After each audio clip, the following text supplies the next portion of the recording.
नमस्कार दोस्तों, बाजार हाट न्यूज़ चैनल के एक नए एपिसोड में आप लोगों का बहुत बहुत स्वागत है। तारीख है दोस्तों 17 फरवरी 2021 और यहाँ पे 18 फरवरी 2021 के लिए Nifty index, bank Nifty index और बैंकिंग स्टॉक के एनालिसिस करेंगे और साथ में देखेंगे कि कौन सा इंडेक्स कहाँ पे खड़ा है, कहाँ सपोर्ट और कहाँ रेजिस्टेंस ले रहा है। वीडियो थोड़ा लेट पोस्ट हो रहा है दोस्तों, इसके लिए माफ़ी चाहूँगा, कुछ अर्जेंट वर्क था जो कर रहा था मैं। तो चलिए शुरुआत करता हूँ निफ्टी इंडेक्स के साथ। जल्दी जल्दी मैं बता दूँ, टाइम काफ़ी हो चुके हैं, 9 बज चुके हैं, इसके बाद और भी वीडियोज़ देने हैं आपको। तो निफ्टी के साथ शुरुआत मैं करूँगा। निफ्टी के आज की कैंडल तो आपको रेड दिख रही है ना, यानी कि गिरावट दिख रही है खतरनाक वाली। और एक्चुअली खतरनाक नहीं, एक तरह का आप समझिए कि आज साइडवेज जोन में फंसा रहा। बिल्कुल बिल्कुल एक जगह पे आपको फंसा रखा, ऊपर नीचे, एक बार तो ऊपर भी, फिर नीचे, फिर ऊपर, काफ़ी ज़बरदस्त। तो हम लोग जल्दी से देख लेते हैं कि निफ्टी को अगर नॉर्मल कंडीशन पे बाइंग या सेलिंग करना है तो किस जगह पे बाइंग और सेलिंग होगा। नॉर्मल कंडीशन पे क्लोजिंग है 15,196, यानी सबसे बेहतरीन काम इसने ये किया कि अपना इंपॉर्टेंट सपोर्ट 15,200 का था, उसको पकड़ के रख रहा था। ये पकड़ के रख रहा था, हालांकि क्लोजिंग बिल्कुल उसके पास में है। आप इसको नीचे भी बोल सकते हैं कि नीचे क्लोज किया है, लेकिन मैं कहूँगा फिलहाल बहुत अच्छा जगह पे क्लोजिंग है। उतना भी अगर ये नीचे कर देता ना 150 के नीचे तो प्रॉब्लम पैदा करता है, लेकिन फिर भी ये इंपॉर्टेंट सपोर्ट ब्रेक हो चुका है। जो कल मैंने बताया था कि 15,250 का जो इंपॉर्टेंट सपोर्ट है वो अगर टूटेगा तो थोड़ी प्रॉब्लम दिखा सकता है। तो यहाँ पे उसी हिसाब से नीचे आया और उसके बाद कंटिन्यू नीचे ही रह गया। अब हम लोग बाय कहाँ करेंगे, ये इंपॉर्टेंट है एक नॉर्मल कंडीशन में। देखिए, बाय तो करने का जगह यही है हमारा, ये जो ब्लू वाला आप लाइन देख रहे हैं जो कल मैंने लगा रखा था। फीडबैक जरूर दीजिएगा दोस्तों, कल जो एनालिसिस करके मैंने आप लोगों के लिए दिया था, क्या मार्केट उसके हिसाब से चला या नहीं चला, आप मुझे ज़रूर बताइएगा। बाय हम लोग 15,250 के ऊपर ही अगर ये सस्टेन करेगा दोस्तों, तभी हम लोग पोजीशन बनाएंगे, उसके पहले नहीं बनाएंगे। 15,250 के ऊपर निकलेगा बाय करेंगे और टारगेट इस कंडीशन में 15,300 से लेके 15,350 वाला रहेगा। लेकिन अगेन मैं बता दूं, ये 15,250 के ऊपर सस्टेन होना चाहिए। ऐसा नहीं कि एक बार टच कर गया और आपने बाय कर लिया, नहीं, मज़ा नहीं आएगा, फिर आप ट्रैप हो जाएंगे। तो 15,250 के ऊपर जब सस्टेन करेगा तो बाय करेंगे, टारगेट 15,300 से 15,350 का। अगर हम सेल की बात करते हैं कि सेल कहाँ करना है, हमें किस लेवल पे सेल का जगह पे बनेगा, तो देखिए सेलिंग के लिए करना क्या है कि 15,150 के नीचे ठोक दीजिए इसको एकदम। 15,150, 15,150, यानी 15,150 के नीचे निकलेगा, आपको सेल करना है। और टारगेट इस कंडीशन में 15,100, 15,100 से लेके 15,050 तक का होगा। ये एक नॉर्मल कंडीशन की बात मैंने आपको बताया।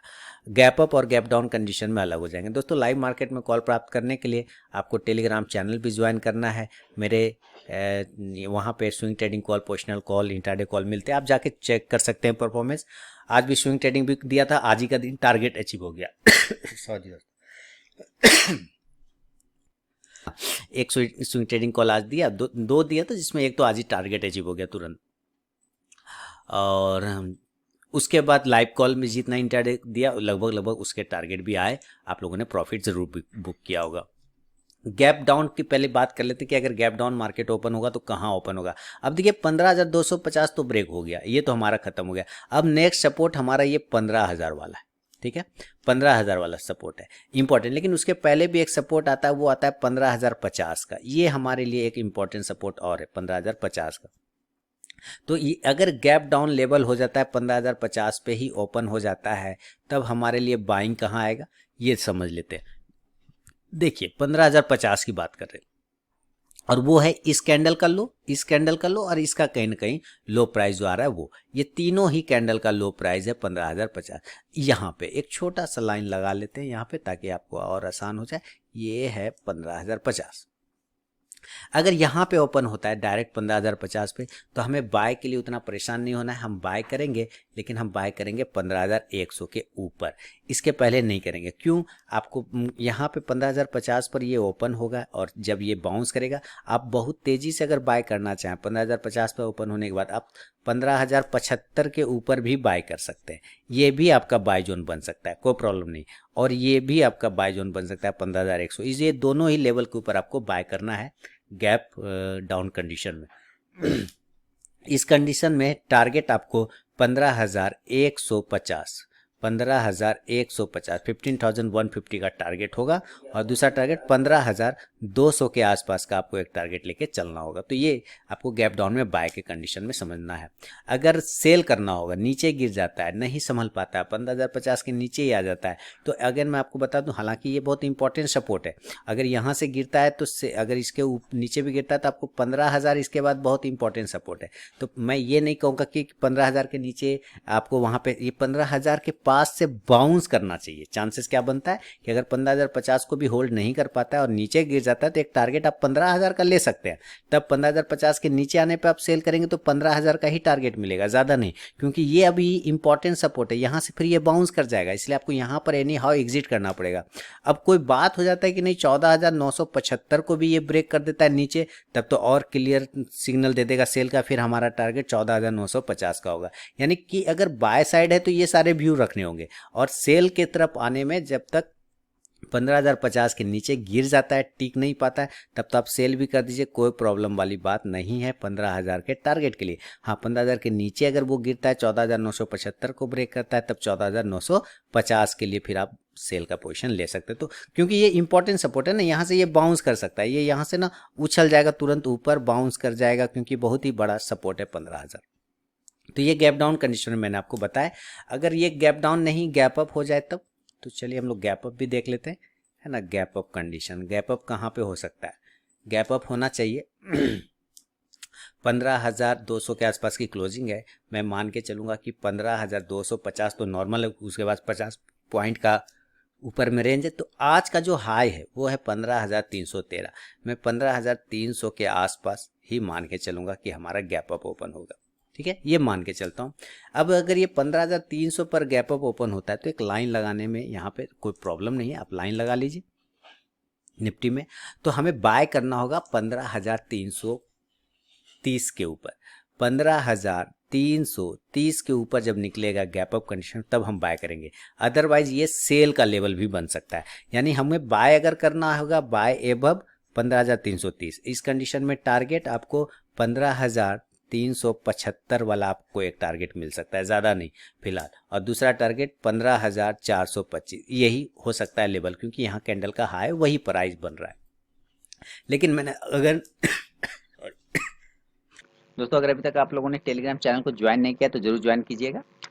इसमें मैं लाइव में कुछ कॉल्स प्रोवाइड करता हूं, और आप जाके ज्वाइन होकर देख सकते हैं कि वहाँ पे मेरा कॉल्स का परफॉर्मेंस कैसा रहता है। तो यहाँ पे मैंने 3 तरीका बताया ज्वाइन होने का टेलीग्राम चैनल पे। पहला प्रोसेस है दोस्तों कि आप मेरे वीडियो के डिस्क्रिप्शन में जाइए, किसी भी वीडियो के डिस्क्रिप्शन में वहाँ टेलीग्राम चैनल का लिंक मिलेगा, उस लिंक पे क्लिक करके आप टेलीग्राम चैनल पे ज्वाइन हो सकते हैं। दूसरा प्रोसेस है दोस्तों कि आप अपने मोबाइल में टेलीग्राम ऐप को इंस्टॉल कीजिए, उसके बाद उसे ओपन करिए। ओपन करने के बाद RK ट्रेडिंग BGP को सर्च कीजिए अपने टेलीग्राम ऐप में, तो वहाँ पे मेरा चैनल मिल जाएगा, आप उस पर क्लिक करके ज्वाइन हो सकते हैं। तीसरा प्रोसेस है दोस्तों कि आप मुझसे मेरे व्हाट्सअप नंबर पर टेलीग्राम चैनल का लिंक मांग सकते हैं। मैंने यहाँ पे व्हाट्सअप नंबर दे दिया है, और यही मेरा कॉल का भी नंबर है। तो आप यहाँ भी मुझसे अपना व्हाट्सअप पर टेलीग्राम चैनल का लिंक मांग सकते हैं। तो जरूर वहाँ पर ज्वाइन होइए, वो लाइव में मैं कुछ कॉल्स प्रोवाइड करता हूँ वहाँ पर भी। तो 15,300 क्या है, एक इंपॉर्टेंट रजिस्टेंस भी बन सकता है। अगर बाय के लेवल तो आप समझ गए, अगर इसके नीचे आ जाता है, ये 15,275 के नीचे गिर जाता है, तो आप यहाँ पे इमीडिएट सेल करिए, छोटा सी स्टॉप लॉस लगेगा, और टारगेट इस कंडीशन में 15,200 वाला जो आज का क्लोजिंग है, आप वो टारगेट लेके चल सकते हैं जो आज का क्लोजिंग है।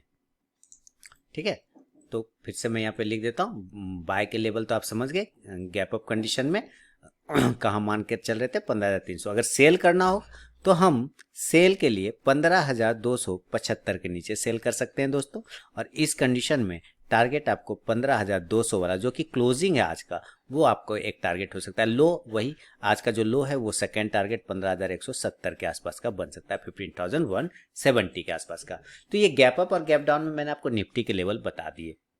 अगर आप इसके इंट्राडे 15 मिनट के टाइम फ्रेम को देखते हैं या इंडिकेटर को देखना चाहते हैं, तो RSI में थोड़ा सा प्रॉब्लम डेली के चार्ट पे आपको ये नीचे के आते में दिखाई दे रहा है, यानी इसका जो है लेंथ जो है वो नीचे की तरफ बन रहा है, स्ट्रेंथ जो है वो नीचे की तरफ बनाने की कोशिश कर रहा है। साथ ही MACD और MACD का सिग्नल लाइन, ये दोनों आपस में चिपकने की तैयारी कर रहा है। तो कहीं ये ऐसे क्रॉस करता है तो थोड़ी सी गिरावट आपको निफ्टी में देखने को मिलेगी डेली के टाइम फ्रेम पे, लेकिन खास वैसा प्रॉब्लम नहीं है, ये छोटा मोटा हेल्दी करेक्शन है, इसको कोई टेंशन नहीं। बात करते हैं वीकली के टाइम फ्रेम पे क्या बता रहा है। वीकली टाइम फ्रेम पर ओवरऑल गुड क्या है, ओवरऑल गुड। और मैंने आपको कल एक बात बताया था कि निफ्टी को अगर कोई परेशान कर सकता है तो वो बैंक निफ्टी परेशान कर सकता है। मैंने ये बात बोला था, बैंक निफ्टी में कमजोरी आएगा तो इसमें ऑटोमेटिक आ जाएगा। क्यों? क्योंकि ये डेली और वीकली दोनों पे ठीक था, गड़बड़ी था उसमें बैंक निफ्टी में, जो वीकली में भी गड़बड़ था और डेली में भी गड़बड़ था। लेकिन इंडिकेटर वाइज अभी हम उसकी भी एनालिसिस कर लेते हैं कि क्या प्रॉब्लम आ रहा है, वहां पे क्या दिखा रहा है चार्ट के हिसाब से। तो चलिए अब उसके लेवल देख लेंगे हम लोग जल्दी से। बैंक निफ्टी के, बैंक निफ्टी ये लिखा आ गया बैंक निफ्टी, ठीक है।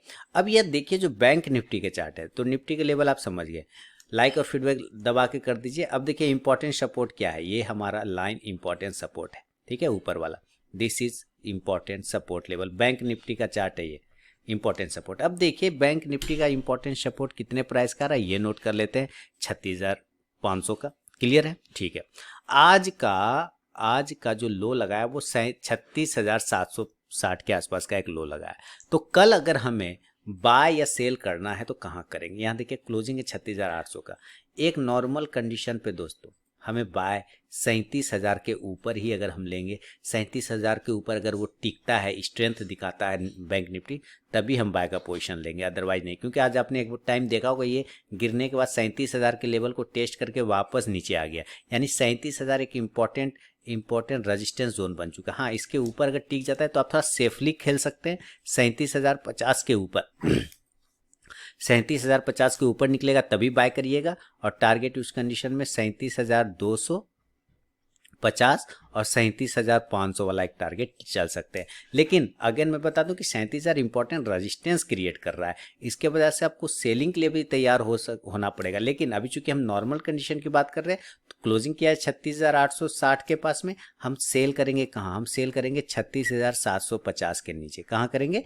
36,750 के नीचे। बहुत जल्दीबाजी हो आपको, बहुत जल्दीबाजी में रहते हैं तो 36,800 के नीचे भी सेल कर सकते हैं। ये दोनों हमारे सेल के लेवल है, 36,750, 36,800। इस दोनों ही कंडीशन में 36,000 जो आपको लेवल आएगा वो 36,500 के आसपास का एक लेवल आपको दिखा सकता है नीचे की साइड में। लेकिन अगर ये गैप अप या गैप डाउन हो जाता है दोस्तों, तो फिर हमारा लेवल क्या बनेगा वो देखेंगे। गैप अप, ये देखिए गैप अप किस लेवल पे ओपन हो सकता है इसकी अंदाजा लगाने की कोशिश करते हैं, तो 37,330 का एक लेवल आता है दोस्तों, जो कि आज का हाई पॉइंट है। तो मेरे लिए फिलहाल अभी वही रेजिस्टेंस लेवल बनेगा 37,350। 330 तो नहीं, 350 ले सकते हैं, जरूरी नहीं है 350, आप 37,300 भी ले सकते हैं गैप अप में, कोई दिक्कत वाली बात नहीं। इसी दोनों के आसपास कहीं मान के चल रहा हूं कि हमारा गैप अप ओपन हो सकता है बैंक निफ्टी।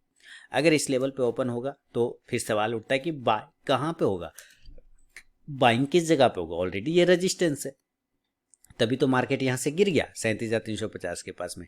तो आप देखेंगे जस्ट इसके ठीक ऊपर में एक हमारा पॉजिटिव एक रेजिस्टेंस और भी आता है, वो आता है 37,440 से 450 के आसपास का। यानी हाई तो लगा है 37,300, ये ओपन तो हो सकता है 37,350 पे, कोई प्रॉब्लम नहीं। लेकिन इसके पास ऊपर गैप नहीं है, गैप ज्यादा नहीं है ऊपर जाने के लिए, क्योंकि 100 पॉइंट के बाद एक रेजिस्टेंस लेवल आ रहा है, ठीक है। तो हम लोग बाय करने की कोशिश यहाँ पे फिलहाल तो बिल्कुल नहीं कर सकते इस गैप अप कंडीशन में। तो आप यहाँ पे क्या कर सकते हैं, तो आप फिलहाल सेल का एक उम्मीद करेंगे कि यहाँ पे अगर डायरेक्ट 37,350 के पास में अगर ओपन होता है तो आपको सेल का पोजीशन बनाना है यहाँ पर। और इस कंडीशन में आप माने आप सेल करेंगे 37,350 के पास, 37,325 के पास, 37,300 के पास, ये सारे लेवल सेल के बनेंगे यहाँ पे इमीडिएट। और छोटा स्टॉप लॉस 50 पॉइंट का, बैंक निफ्टी में अगर 50 पॉइंट का स्टॉप लॉस है तो कोई बड़ा स्टॉप लॉस नहीं है। इसमें टारगेट हमारे पास फिर क्या आ सकते हैं, 37,200 का एक टारगेट है ना, और उसके बाद 37,000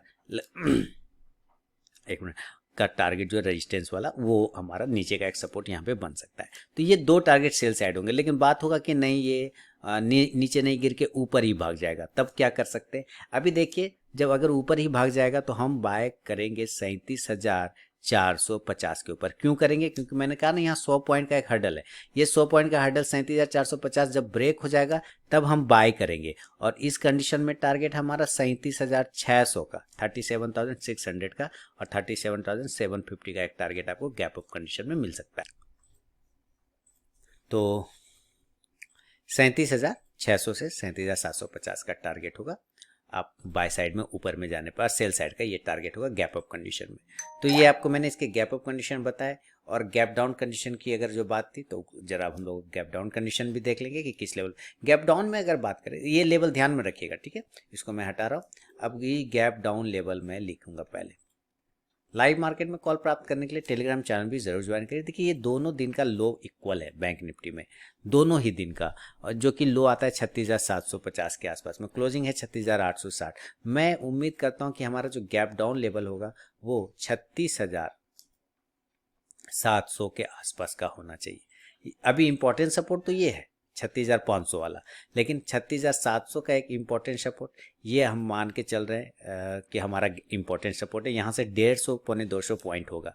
अगर इस लेवल पे गैप डाउन लेवल 36,700 पर ये ओपन होता है तो ये यहाँ पे हमारा एक इम्पोर्टेंट सपोर्ट जोन भी है, ठीक है, इस जगह पे हमारा इंपॉर्टेंट सपोर्ट जोन भी। लेकिन इस जगह पे मैं कंफर्टेबल नहीं फील कर पाता हूँ। मैं एक्चुअली सही बताऊँ तो मैं इस जगह पे ज़रा भी कंफर्टेबल नहीं हूँ कि कल ये 36,700 के आसपास में ओपन होगा, क्योंकि बिल्कुल लो है उसका दोनों का वही 150 पॉइंट है। तो इससे ज़्यादा नहीं मैं कंफर्टेबल हूँ। मैं कंफर्टेबल ले दे के हो रहा हूँ 36,500 पे। कहाँ हो रहा हूँ? 36,500 पे।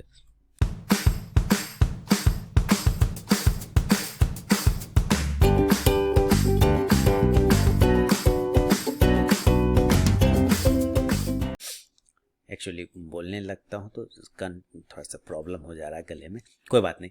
तो गैप डाउन कहाँ होगा? 36,500 के आसपास। यहाँ पे ज़्यादा कंफर्टेबल फील हो, क्यों? क्योंकि ये 4 बार का रजिस्टेंस है ना, और 1 बार का सपोर्ट भी है, तो ये हमारा इंपॉर्टेंट लेवल है। अगर ये 36,500 पे डायरेक्ट दोस्तों गैप डाउन ओपन होता है तो आपको बेचना नहीं है, यहाँ पे सेल आपको नहीं करना है, यहाँ पे आपको बाय करना है। क्या करना है? बाय करना है। कहाँ करना है बाय? 36,500 के पास अगर ये गैप डाउन ओपन होगा तो आपको यहाँ बाय करना है। अब जरूरी नहीं कि 36,500 भी करे, थोड़ा सा ऊपर भी जाएगा तो कोई दिक्कत नहीं, कोई डांटेगा नहीं आपको। 36,550 के ऊपर भी बाय कर सकते हैं। और टारगेट इस कंडीशन में 36,800 वाला डायरेक्ट, 36,800 वाला टारगेट, 36,800 वाला टारगेट आपको यहाँ पे मिल सकता है। इसके बाद जो टारगेट होगा वो 37,000 वाला एक टारगेट आपको यहाँ पे देखने को मिल सकता है। तो 37,000 का एक टारगेट आपको यहाँ पे मिल सकता है फाइनली बाय की कंडीशन में। लेकिन अगर ये सेल हो जाता है, नीचे ही गिर जाता है, तो क्या किया जाएगा उसमें? फिर हम सेल भी करेंगे, लेकिन उसके लिए तैयार रहना होगा। जब ये 36,400 के नीचे ट्रेड करने लगेगा तभी सेल करेंगे, उसके पहले सेल नहीं कर सकते। और इस कंडीशन में जो टारगेट होगा ना, वो आपको 36,200 का एक टारगेट, दूसरा टारगेट 36,000 का जो राउंड नंबर का सपोर्ट होगा वो होगा। तो ये गैप अप और गैप डाउन में मैंने दोनों के लेवल आपको बता दिए। अभी जरा देखिए इसका इंडिकेटर वाइज अगर मैं दिखाऊं दोस्तों, हो सकता है बीच बीच में मुझे रिकॉर्डिंग पॉज भी करना पड़ा है, वो थोड़ा प्रॉब्लम की वजह से। तो अगर कुछ बोलने में गड़बड़ी हो गई हो तो उसके लिए माफी चाहूँगा। ये वीकली चार्ट है, और वीकली चार्ट पे देखिए RSI इसका अभी भी 77 पे ट्रेड कर रहा है, 77। MACD बिल्कुल पॉजिटिव है, इसमें कोई दिक्कत नहीं। लेकिन एक RSI में कंसर्न है, क्या ये वीकली के चार्ट पे 77 है। अभी अगर इसका हम डेली का चार्ट देखें तो डेली के चार्ट पे 73 है। नहीं, लगभग डेली के टाइम फ्रेम पे थोड़ा सा ठीक हो चुका है, लेकिन वीकली के टाइम फ्रेम पे थोड़ा सा प्रॉब्लम है, यानी कि थोड़ी गिरावट मिल सकती है। लेकिन कल आपको ध्यान में रखना है कि जो लेवल अगर ये 37,000 ऊपर काट देगा तो बहुत ही अच्छा फिर मूवमेंट में चला जाएगा, अपसाइड की मूवमेंट भी दिखाएगा फिर तेजी से। कल एक्सपायरी भी है, क्या है? एक्सपायरी है, तो जरा संभल कर ट्रेड करें। तो ये निफ्टी और बैंक निफ्टी का वीडियो आपको दिया। अब जरा मैं इसी वीडियो में बैंकिंग स्टॉक्स को भी लगे हाथ देख लेता हूँ, ताकि आपको जल्दी से निकाल दें यहाँ पे वीडियो, वेट नहीं करना पड़े। एक्सिस बैंक नया पोजीशन कहाँ बनेगा? आप लोगों को तो याद हो गया होगा दोस्तों, नया पोजीशन बनेगा अब 800 के ऊपर। उसके पहले बिल्कुल नहीं, 800 के ऊपर बनेगा, 825 850 के टारगेट के लिए। बैंक ऑफ बड़ौदा की बात करें, देखिए 85 ये लेवल ध्यान रखिएगा। बैंक ऑफ बड़ौदा पे 85 को ब्रेक करेगा, 90 का टारगेट, 88 90 का टारगेट बहुत तेजी से दिखाएगा। बैंक ऑफ इंडिया ये तो सर्किट ही लगा रहा है, जब से बोल दिया प्राइवेट होना है तुरंत से देखिए 57 का स्टॉक 85 हो गया। हाँ, इसी तरह वो इंडियन ओवरसीज कोई पूछ नहीं रहा था, डबल ट्रिपल होने लग गया। तो ये तो प्रॉब्लम है। तो सर्किटें कहाँ बाय करेंगे? मौका ही नहीं मिलेगा बाय करने का। अगर मिलता है तो ठीक है, लॉन्ग टर्म के लिए रख सकते हैं, है ना। कैनरा बैंक, इस पे देखिए, इस पे एक रेजिस्टेंस लेने की कोशिश कर 170। तो अगला टारगेट जो 165 का आज का टारगेट था वो डन किया। अब अगला टारगेट है 170 और 170 के बाद जो टारगेट बनेंगे वो बनेंगे 175 टू 80 का टारगेट। फेडरल बैंक थोड़ा सा सपोर्ट लेने की कोशिश कर सकता है। इस ट्रेंड लाइन को अब मैं नीचे की तरफ ड्रॉ करूंगा तो पता चलेगा ये ट्रेंड लाइन हमारा इंपॉर्टेंट सपोर्ट का काम कर सकता है। ये HDFC बैंक है, सॉरी, HDFC बैंक अगर ये नीचे 1570 के नीचे गिर जाता है तो हम सेल करेंगे और टारगेट हमारा कहीं ना कहीं 1550 का आएगा। ऊपर 1600 के ऊपर दोबारा निकलेगा तो फिर बाय करेंगे 1630 के टारगेट के लिए। फेडरल बैंक ऊपर की साइड में दोस्तों 88 को ब्रेक कर सस्टेन करने लग गया 85 के ऊपर, बढ़िया। 88 के ऊपर निकलेगा तो 95 के टारगेट दिखाएगा। ICICI बैंक बहुत अच्छे तरीके से होल्ड कर रहा है अपने आप को, नीचे 650 को ब्रेक करेगा, कल एक्सपायरी डे है, सेल करेंगे 630 के टारगेट के लिए, बहुत बढ़िया। इंडियन बैंक देखते हैं, देखिए क्या सर्किट मारा आज इसने भी, बंदे ने क्या देखा, सर्किट मार दिया। तो ये टारगेट डन हो गया हमारे ऊपर। इंडियन बैंक वाले टारगेट जो दिया हुआ था मैंने वो टारगेट हो गया हमारा डन 140 वाला। अब जो टारगेट आएगा वो आएगा टारगेट 150 वाला। ये शॉर्ट टर्म कॉल पाने के लिए टेलीग्राम चैनल भी आप ज्वाइन कर सकते हैं। तो अब कल अगर 143-44 को ब्रेक करता है तो 150 से 55 का टारगेट दिखाएगा इंडियन बैंक। इंडसइंड बैंक थोड़ा सपोर्ट है नीचे की साइड में, कल एक पॉजिटिव मूवमेंट में भी आपको चांसेस बनेंगे यहाँ देखने को। ऊपर की साइड में अगर ये 1050 को ब्रेक करता है बाय करेंगे, टारगेट 1100 की तरफ भागने की कोशिश करेगा, नीचे 1025 ब्रेक करेगा 1000 के लिए शॉर्ट करेंगे। कोटक बैंक एक टारगेट पोजिशनली डन हुआ कल हमारा, 2000 के ऊपर दोबारा निकलेगा, फिर 2050 का टारगेट। PNB की बात कर ले तो बाय ऑन डिप्स वाला स्ट्रैटेजी इसमें यूज़ कर सकते हैं। आज ज़बरदस्त वॉल्यूम जनरेट किया है इसने, देखिए कल वापस से अगर ये 44 ब्रेक करता है तो देन 46, 7, 8 तक का टारगेट दिखाएगा। RBL बैंक अभी कोई पोजीशन ऐसे नहीं बनाना है, बहुत ज़्यादा जल्दबाजी हो तो 262-63 के ऊपर बनाइएगा 275 के टारगेट के लिए। SBI वापस से ब्रेक करने की तैयारी कर रहा है दोस्तों, 420 415 के ऊपर निकलेगा, 420 से 25 का टारगेट इंट्राडे में SBI आपको दिखाएगा। यस बैंक फिलहाल कोई व्यू नहीं। ये देखिए यूनियन बैंक बहुत दिनों बाद इसने भी सर्किट लगाने की कोशिश किया, हालांकि इस ट्रेंड लाइन को ब्रेक कर दिया, थोड़ा पॉजिटिव हो गया, एक ही साथ ही 30 या 40 के रेजिस्टेंस लेवल की तरफ धीरे धीरे ये बढ़ता हुआ दिखाई दे रहा है, 40 के रेजिस्टेंस लेवल की तरफ। तो 40 को जब ये ब्रेक करेगा तो अगला टारगेट 45 की तरफ यूनियन बैंक भागेगा। बंधन बैंक में एक रेजिस्टेंस है ऊपर की साइड में, वो रेजिस्टेंस आ रहा है 355 का, 355 को ब्रेक करेगा देन 375 का टारगेट बंधन बैंक भी आपको दिखा सकता है। तो ये था दोस्तों Nifty index, bank Nifty index और बैंकिंग स्टॉक्स पर मेरा अपना व्यू। वीडियो और एनालिसिस पसंद है लाइक और फीडबैक जरूर दीजिए। टेलीग्राम चैनल भी ज्वाइन कर सकते हैं लाइव मार्केट में कॉल प्राप्त करने के लिए। तो मिलता हूँ नेक्स्ट वीडियो में, तब तक के लिए बहुत बहुत धन्यवाद।